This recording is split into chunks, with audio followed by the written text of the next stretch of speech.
So once you've stripped the wires, you want to identify which one is the hot lead that goes to the tip and which one goes to ground. Of course, you just do that with an ohm meter.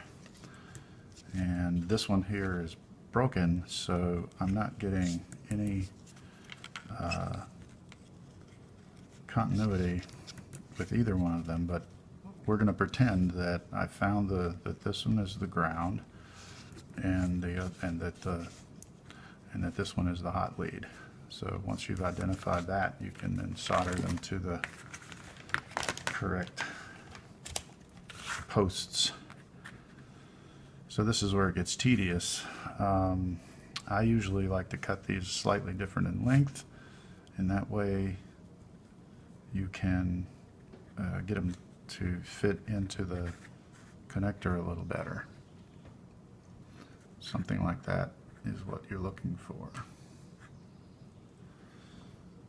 And then what I usually do is close this guy. This is have the appropriate tool here to do this with. So at any rate, you're going to take a small needle nose and do this rather than the bad tool that I have. Crimp that down.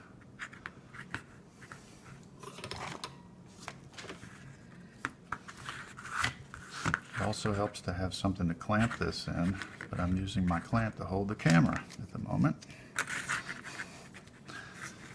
So that's not an option.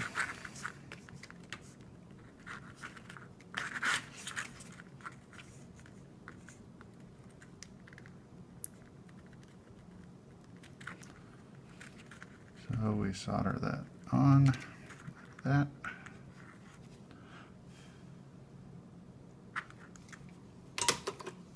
I melted the insulator a little bit. And this guy goes through there.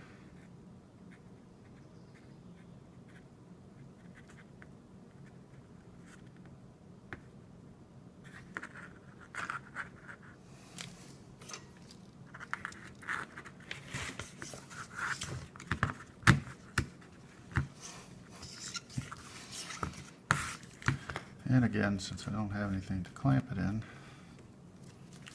it's a little tough, but